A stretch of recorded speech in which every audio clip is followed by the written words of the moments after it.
Rob Mob, what is going on, guys? So today I want to talk about potential repackaged, resealed, tampered with, modern day Pokemon product and what I personally do to make sure that my product is 100% legit and I'm not getting scammed over my hard-earned money. So the things I want to go over today with you guys is going to be a sealed booster box. It's going to be any kind of box collection. It's going to be an Elite Trainer box. We're going to go over a single blister, 3-pack blister, as well as a tin, and see what things I personally look for when buying this product, especially if it's going to be from eBay and Amazon. When I get it delivered, before I open it, I like to check everything to make sure that it is 100% legit, and I want to share that with you guys, the Rob Mob, because I think it's very important, especially with the recent events that's happened in Pokemon and fake product being out there. So the first thing I want to go over is this sealed booster box of Darkness Ablaze.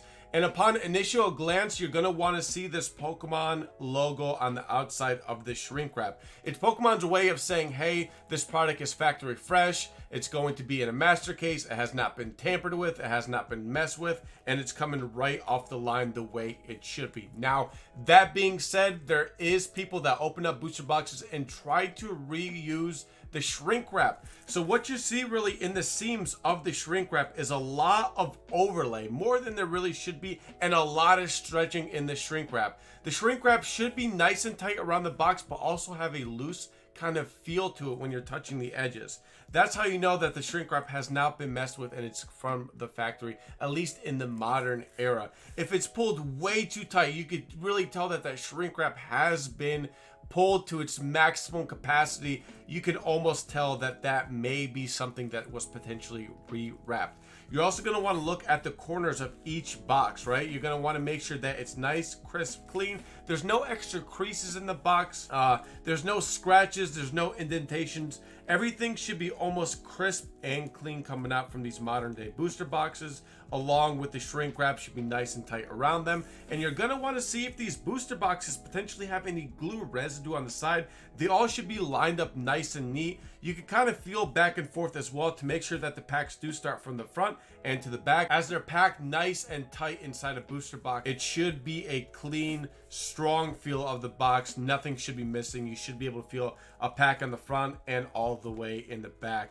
That way you know that the booster box is absolutely legit and looks good. This one is purchased from my local card shop. It came out of a master case. I'm 100% sure that this box is completely legit and good to go for any kind of resale or opening, whatever you want to do with the booster box that you receive. So the next thing I want to go over is a Elite Trainer box. Now, to the contrary of a booster box from Pokemon, you won't see any logos on the outside of the shrink wrap, which is very unfortunate because I think it really does give that seal of approval from Pokemon. They actually did it with Sword and Shield Elite Trainer boxes with the Zacian and Zamazenta, and all of a sudden stopped doing it. I thought it was going to be a new thing for Pokemon to put those logos on Elite Trainer boxes, and I thought it was going to be a really good thing to kind of help you with ensuring that your product has not been tampered or resealed, but they stopped doing it, which sucks. But either way, same thing goes for Elite Trainer boxes, guys. You're going to want to make sure that your corners are nice, crisp, and clean. It doesn't look like anything was slid out, taken out, and everything should be almost to a T, nice and tight. You also will see the same thing with the seams. The seams should be seamless, no pun intended, and should look really nice. There should not be any real overlay. It should look like it was done by a machine, factory fresh. And as you can see, guys, this has been packaged really, really well. Same thing that you don't want overstretching of the shrink wrap. You would definitely want a little bit of a loose feel on it to kind of give you that idea that it wasn't stretched out to its full max because somebody did reuse the shrink wrap. Now, this kind of shrink wrap is more available to the common population and can be used when somebody reseals a box, but they don't have really the proper tools as much as Pokemon does when they print and seal up product. So you're going to want to look out for that nice, crisp, clean look and feel of the box with no really indentations or creasing or anything. Everything should look really nice and tight inside the Elite Trainer box. And also give it a little bit of shake. Make sure that your product is in there. You're going to want to hear some clinking and clacking, knowing that you have all your inside product. You're also going to want to see the card set list booklet that comes inside the Elite Trainer box. Definitely make sure that it is inside. If it's not, you should be wary of your product. You can see it right here, guys, just hanging out. And I'll bring it in the front cam here as well. Hanging out there. Usually if someone reseals a product, they do forget to put the booklet in there, so it's a tall tale sign that your product may be resealed. So definitely keep an eye out with that, especially with these holiday sets. They're getting more and more expensive, and it's something that potentially someone can resell out there. So definitely check your Elite Trainer boxes. All right, so next one on the list is going to be these 3-pack blisters. These are actually a lot easier to find out because they use a hard, dense glue on the outside of this plastic and cardboard wrapping that they have. What you're essentially going to want to look for to see if there's any peel back on the cardboard from the plastic, because typically the glue is so strong that it does peel all the artwork off of the blister, and it's really at that point it's just paper and it's really hard to cover up. So you're going to just want to really look for that. Aside from that, just make sure that the packs are legit. Make sure there's no glue residue on the outside or the inside of the packs and inside of the sleeved plastic itself.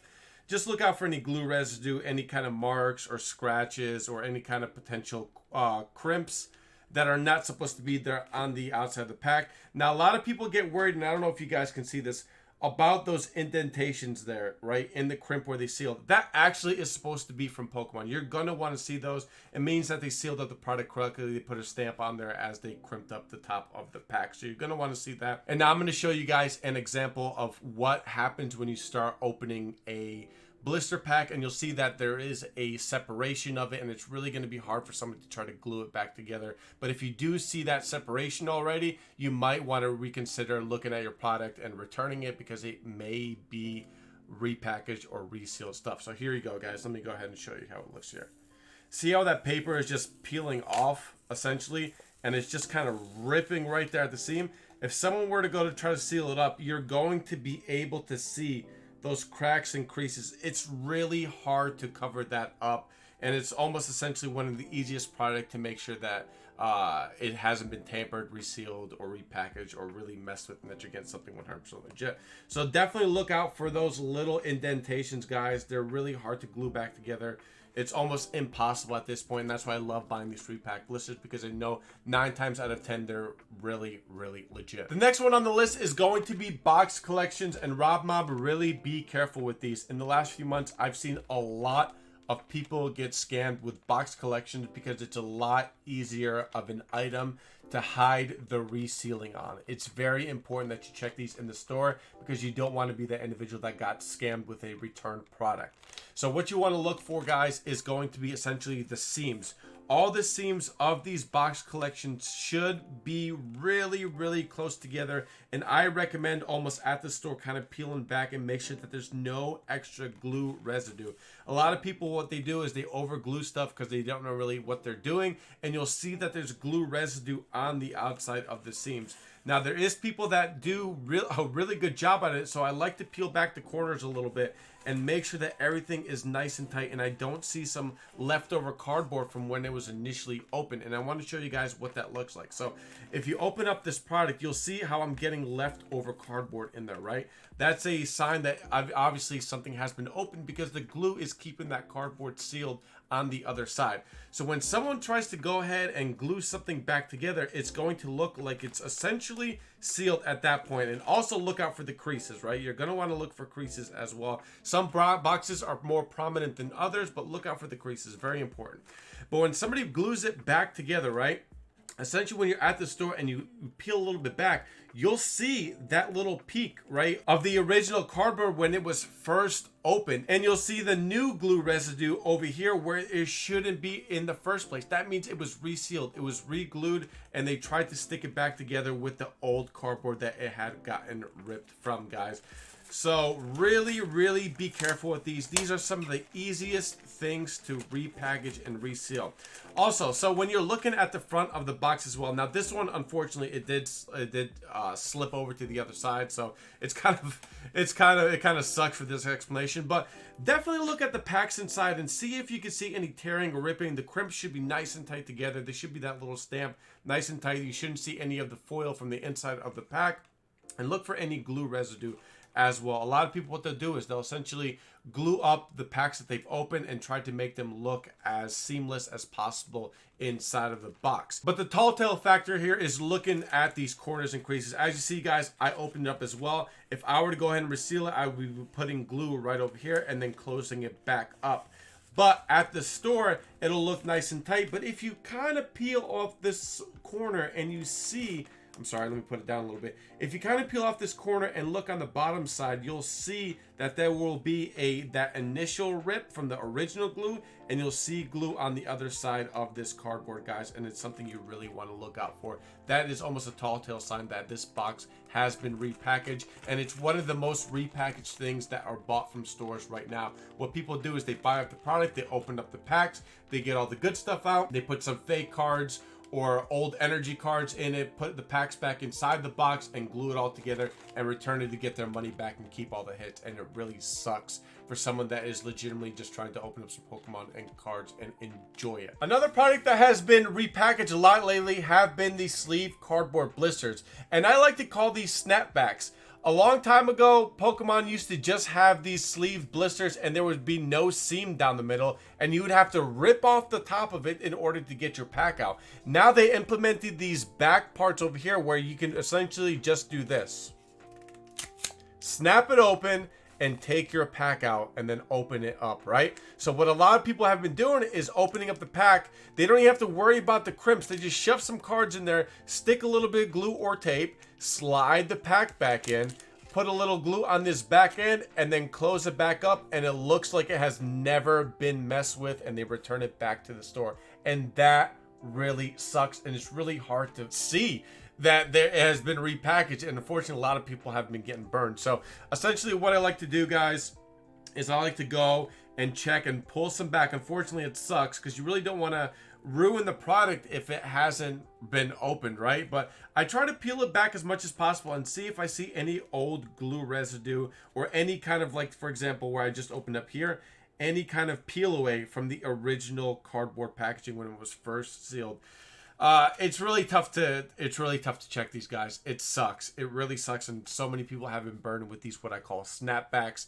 And what Pokemon has been doing is putting saran wrap essentially at these really hard plastic to try to protect the snapback thing that they had going on, which I think they should just get rid of in general and just have them where it was nice and flush and you have to rip the top of the pack up, because there's no really point now to extra seal it with that saran wrap around the outside. So really be careful with these snapback blisters. So the last thing we have here is a Hidden Fates tin, and essentially you want to look for the same thing you would with an ETB. It's going to be the same shrink wrap. You're going to want to make sure that it's nice and loose a little bit, but also does have that nice shrink wrap, clean, tight feel.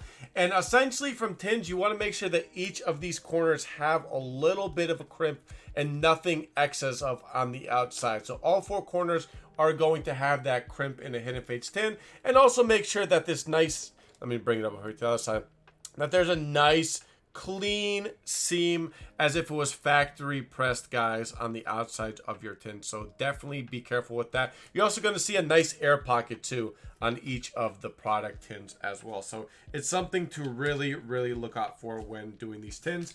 One last thing I want to go ahead and mention to you guys is if you have any doubt that your Pokemon cards may be fake, what I like to do is take an energy card, and I'll do is just rip it. And inside of the energy card, guys, you should be able to see a black film on the inside of it, which essentially means that that your Pokemon card is real. A lot of people that replicate do not have that black insert on the Pokemon card.